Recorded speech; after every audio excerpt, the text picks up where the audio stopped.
channel, guys. So you guys might be wondering why you are looking at a sink. It's because today we're going to go over cleaning your Spellground playmats. I have already done this with a V3 salt and pepper, worked phenomenally, and then worked phenomenally as well for a V4 Scaley skies that someone had spilled some coffee on. And then I think the V3 had some soda spill. So today we're going to do our V2. This is a Catalina. If you look at it, you can sort of tell from here the ink is pretty good shape, but then you get to the center where it's been folded mostly, ink kind of fades away. Same thing on this corner, but then if you look at the bottom portion, the inking is not too bad. I just wanted to clean this up because it's been a while, and then just overall it's kind of gotten a little dirty just from overall usage. So we're gonna go ahead and turn the sink on, get the water nice and hot, and then we'll be back. All right, we are now back. We have the water nice and hot. It's as hot as it can be with me being able to tolerate it. As it fills up, you're just gonna wanna fill it up with dish soap. You wanna make sure it's gonna be well mixed up. Ooh, that water is very hot. Yeah, you just wanna make sure it's well mixed up. You're gonna pretty much want a constant running stream, right? And just wait for it to fill up more. You know, you want it pretty much as warm as you can physically tolerate it. Obviously, please do not burn yourself. That would not be good. So, generally, I would recommend you're gonna wanna soak this all the way through. So you're gonna flip it inside out. Make sure everything is soaked. And what you'll start to see is that the water is kind of starting to get dirty and gray. In order to preserve the ink, you're gonna just want to scrub the edges against each other, preferably underwater. So have a starting point. So for me, the starting point is gonna be the mirror side. You're just gonna go underwater, scrub, scrub, scrub. And this helps prevent the ink from fading too much. Scrub. And you're just going to pretty much do this all the way around.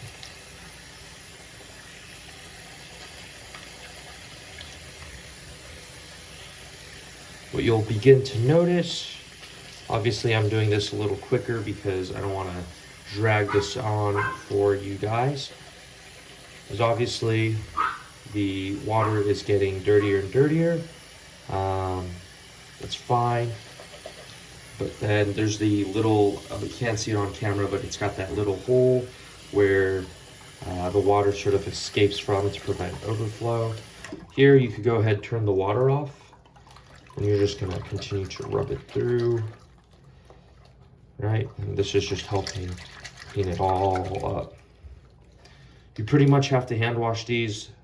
Do not ever throw these into a washer, especially the older ones. You don't want it to fray at all. And even if you do this on like gentle, you just cannot guarantee that, you know, it's actually going to be gentle enough to prevent damage. Okay. All right. Let's see. All right. Okay. Almost. So your edges are definitely what's going to be the dirtiest, just because, but yeah. All right, that should be, okay. So now that we are back to where it is, we'll go ahead, let the water drain out. Because that water is a lot dirtier, and what you're going to do is you're just going to just lightly squeeze it. You want to be able to take out a lot of the water from here, but you don't want to squeeze it too hard where you're impacting the artwork or the ink. All right, so you're squeezing, draining the water. Yeah. It's not the easiest to tell, but the water that is coming off is definitely noticeably dirtier. Okay. Go ahead, clear out the bubbles, and then you're gonna just want to do it one more time. So we'll go ahead, let the water fill up, and just add a little bit more dish soap. Right? Notice how the water is blue and not dirty. And then we'll go ahead. All right, once it gets filled up enough, you're just gonna wanna put your mat back inside of here. You're really just going to pretty much do the same thing just one more time so you're getting that extra clean. Now, starting point, we'll call it the graveyard. Yeah, the first graveyard. It's a good starting point. Yep. So remember the water was like light blue when we started, but now that we're getting all that dirt and grime that like builds up that you can't actively see, the water is turning to that dirty water color. You're just gonna want to wait till it drains out. As it's doing that, you can go ahead, squeeze it lightly to get excess water out. Again, you don't want to be like twisting and wringing it because that'll damage the artwork.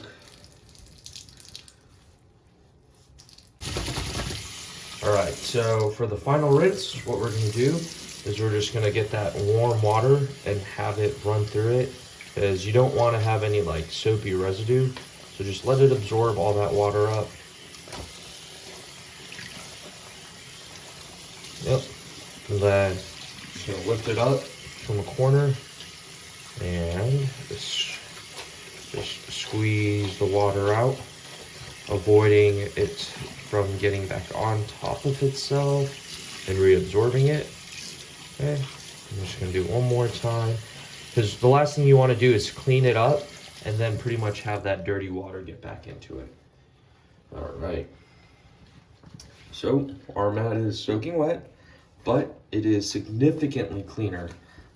It is a little hard to tell under this lighting, but if you look at this, it was just like very dirtied out previously. So the last step, we're going to turn the mat inside out, right? And we're going to get as much of that water out of it as possible without damaging the mat. So kind of just fold it into fours, and from the top, just squeezing, not doing it too hard, just enough to get excess water out. So the final step is to make sure you hang dry your playmat. You definitely don't want to air dry it because that'll also damage the ink. As you see here, I just did it up on my towel rack. I would also recommend hanging it the way you want it to fold. This will also help get out all the creases and wrinkles, so that's another factor to keep in mind.